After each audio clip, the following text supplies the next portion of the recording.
Ce 31e soir de croisade de prière et de jeûne du ministère, le frère Théodore commence par inviter les frères à rendre au Seigneur des actions de grâce avant d'entrer dans le vif de son enseignement. Nous voyons les conditions des églises présentes dans Apocalypse et le réveil dont elles avaient besoin. On devrait l'intituler « Le réveil nécessaire ». Nous avons considéré Jean et sa rencontre fraîche avec le Seigneur en vue d'atteindre un nouveau seuil pour rendre ministère aux églises, rappelle l'orateur. Le ministère découle d'une révélation de notre Seigneur Jésus. Le Seigneur était apparu à Paul sur le chemin de Damas et lui avait dit « Je t'ai apparu pour que tu me serves de témoin à partir de tout ce que tu as vu de moi et en moi dans cette révélation que je t'ai apportée. » Après lecture de Actes chapitre 26, versets 15 à 16, le frère Théodore répète « Tout ministère découle d'une révélation de Christ. Ne recherche pas l'expérience spirituelle d'un autre parce que Dieu ne va pas te donner le ministère de cette personne.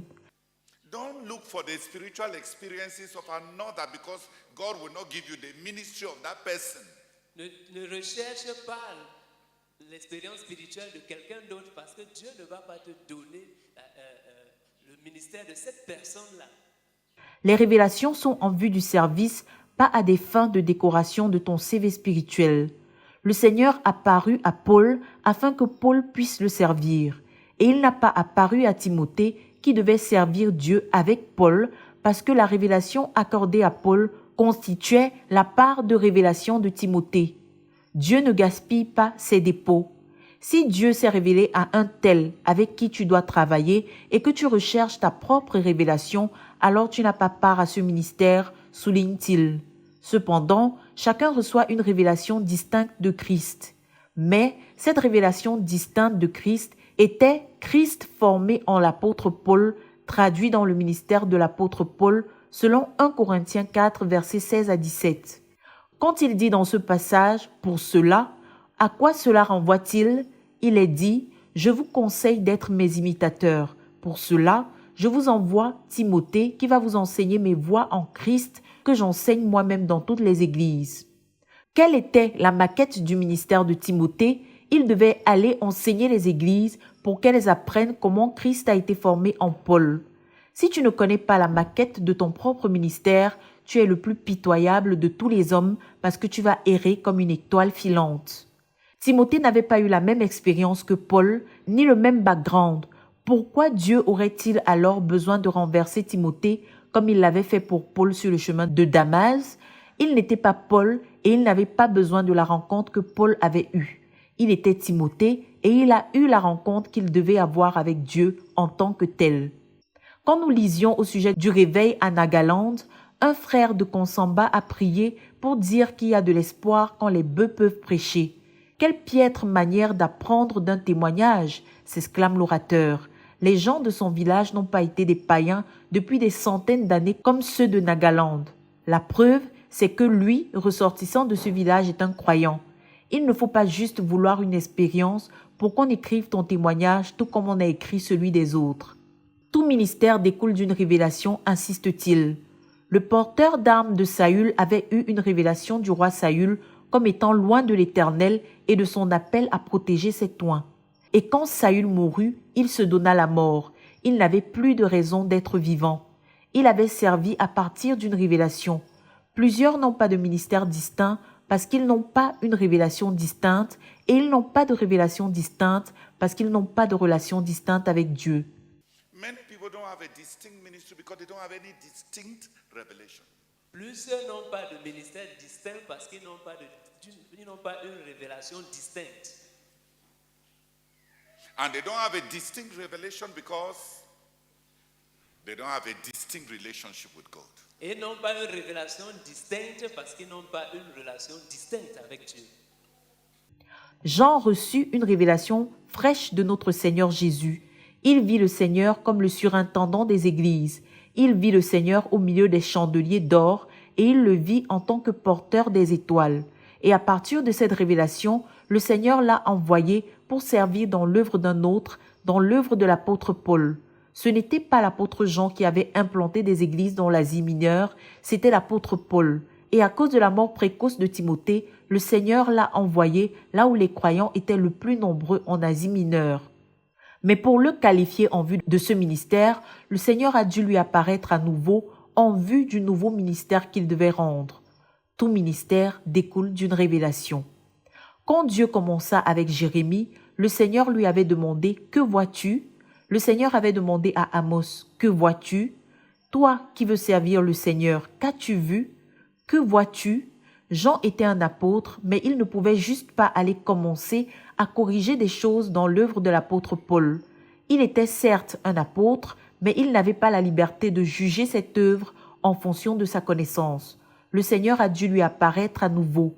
Le Seigneur lui a révélé un aspect de lui-même qu'il ne connaissait pas, malgré sa proximité avec le Seigneur Jésus. Dans toutes les 7 églises au sujet desquelles nous avons lu, il est dit « À l'ange de l'église telle, voici ce que dit celui ». On voit que le Seigneur se présente à chaque église et chaque nouvelle présentation du Seigneur Jésus à chaque église constitue une partie de la révélation totale du Seigneur Jésus à Jean pour le qualifier. Ainsi, Jean pouvait parler à chacune des églises, pas de son propre chef, mais sur la base de la présentation du Seigneur Jésus à cette église. Et le Seigneur s'est présenté à chaque église selon qu'il voulait que cette église soit, et à base de cette révélation, il a évalué la condition de cette église sous 2 angles. Chaque église doit être évaluée par rapport à Christ et non par rapport à la personne qui se tient devant. Même le Seigneur Jésus avait dit aux Juifs « J'ai beaucoup de choses à juger parmi vous, mais je ne vais pas le faire. Je ne dirai que ce que le Père m'a ordonné. Je ne vais pas dire ce que je vois, mais je fais confiance au Père. » Chacun de nous a plusieurs opinions. Nous connaissons beaucoup à partir de ce que nous entendons des télé-évangélistes ou de notre lecture biblique et nous voulons parler à partir de ce que nous connaissons. Mais ce n'est pas ainsi qu'on rend ministère à une église. Nous n'avons pas la liberté de parler n'importe comment à l'épouse d'un autre, au peuple d'un autre. Qu'est-ce que Dieu veut? Tu pourrais rencontrer l'un de ses enfants qui a péché terriblement. Si tu demandes au Seigneur, il pourrait te demander de réprimander cet enfant, mais il pourrait aussi te dire « Ça, c'est l'un de mes enfants brisés. » Comment le sauras-tu si tu ne lui demandes pas? Il ne brise pas le roseau cassé. Qu'en serait-il si toi tu le brisais? Et il ne garde pas le pécheur arrogant. Qu'en serait-il si par ta compassion tu gardes un pécheur qui va souiller l'église? Il ne s'agit donc pas de comment tu vois la situation, mais de comment Dieu la voit. Sais-tu ce qu'il veut? Il peut parler de lui-même, tu ne peux pas deviner à sa place. Je voudrais que nous répétions « Ta parole apporte la vie. C'est Jésus qui donne la vie et pas moi, et ce sont ses paroles qui sont esprit et vie, et non les miennes. N'oublions pas cela. Si tu veux donner aux gens la vie, il faut que tu aies une rencontre avec Christ. » J'ai eu des expériences très douloureuses à ce sujet, raconte le leader. Un jour, pendant la rame, j'ai achevé ma rencontre dynamique quotidienne avec Dieu et je priais le sujet de la retraite de 15 minutes du matin qui dit « Seigneur, accorde-moi une bonne attitude envers toute personne que je vais rencontrer aujourd'hui. » Et le Seigneur m'a dit « Quand tu seras en train d'entrer dans la salle aujourd'hui, un frère va venir te donner un gros don parce qu'il a commis l'adultère. Prends ce don et ne dis rien pour qu'il puisse être sauvé. » Et quand j'entrais dans le hall, les choses se sont passées ainsi. Je me suis demandé comment je peux manger l'argent d'un adultère. Soit Dieu sait ce qu'il est en train de faire, ou alors c'est toi qui sais comment bâtir les gens et les amener au ciel. J'ai pris le don, je l'ai remercié et je n'ai rien dit. Dans la nuit, quand je suis allée dans ma chambre, ce frère est venu et il m'a dit « Frère Théodore, je regrette, j'ai commis l'adultère. » C'était cette petite manifestation d'amour et de confiance que Dieu recherchait pour l'amener à la repentance. Peut-être connais-tu les hommes plus que Dieu, interroge-t-il. Pour chacune de ces 7 églises, le Seigneur a pointé 2 aspects de la condition de l'église. Tout d'abord, le Seigneur ressort ce qui est merveilleux concernant chaque église. Pour la première église, celle d'Éphèse, le Seigneur cite 11 choses positives. Et même après leur avoir dit ce qu'il leur reproche, il revient leur dire ce qu'il aime en eux. Et il ne dit qu'une seule chose qu'il leur reproche, souligne-t-il. En quoi cela concerne-t-il le réveil? En ce que, quelle que soit la condition de ton Église, quelque merveilleuse qu'elle puisse être, elle a besoin du réveil parce qu'elle a besoin de ce que Jésus peut encore lui donner. Et quelque terrible que soit la condition d'une Église, elle a besoin du réveil. However terrible the condition of a church, Et quelque terrible que soit la condition de ton église ou d'une église, it needs revival. elle a besoin du réveil. Le réveil est fonction de la condition d'une église et chaque église a besoin du réveil. Chaque église et chaque croyant a besoin du réveil, quelque merveilleux et quelque terrible qu'il soit. Si tu es déjà glorieux, tu peux devenir plus glorieux. Si tu es terrible, tu peux être sauvé. Dans Apocalypse 2 et 3, toutes les églises ont besoin du réveil. Lorsqu'une église quelconque est vue à travers les yeux de Jésus, ce qui est merveilleux en elle sera évident, et ce qui fait défaut sera aussi évident. Et le Seigneur veut se donner à chaque église et à chaque croyant, quelles que soient leurs conditions. Quel que soit notre état, le Seigneur veut se donner à nous. Si tu te demandes, ai-je besoin du réveil? L'ai-je déjà eu? Suis-je rétrograde? Quel que soit l'état dans lequel tu te trouves maintenant, le Seigneur veut te rencontrer. Toutes les églises de la CMCI ont besoin du réveil et chaque croyant a besoin du réveil parce que chacun d'entre nous, le visage découvert, est en train d'être changé de gloire en gloire. Quand on lit au sujet de l'église à Laodicée, on voit que le Seigneur change de ton. Il ne parle pas fort. Il dit « Je te conseille, je me tiens à la porte ». Jésus avait déjà quitté cette église et il dit « Je me tiens à la porte et je frappe ». Il est dehors, mais on peut encore le laisser entrer. Ton analyse de toi-même, ton auto-condamnation, tes flagellations auto-imposées, tes vantardises, tes projections, tes témoignages n'importent pas. Les critiques des autres, les flatteries des autres, les condamnations des autres, les interprétations des autres sur toi, les exaltations des autres, tout cela n'importe pas. Le Seigneur Jésus dit « Je connais, je te connais, je connais tes œuvres ». Il est notre Seigneur, demande-lui et ne voile pas ta conscience par tes propres analyses. Laisse qu'il te dise lui-même, recommande-t-il. Nos prières n'auraient pas de sens à moins que nous ne rencontrions le Seigneur. Je disais à un frère aujourd'hui que le complexe de supériorité, tout comme le complexe d'infériorité, sont de fausses perceptions de soi-même. D'une part, Dieu te crée et tu lui dis que sa créature est inutile.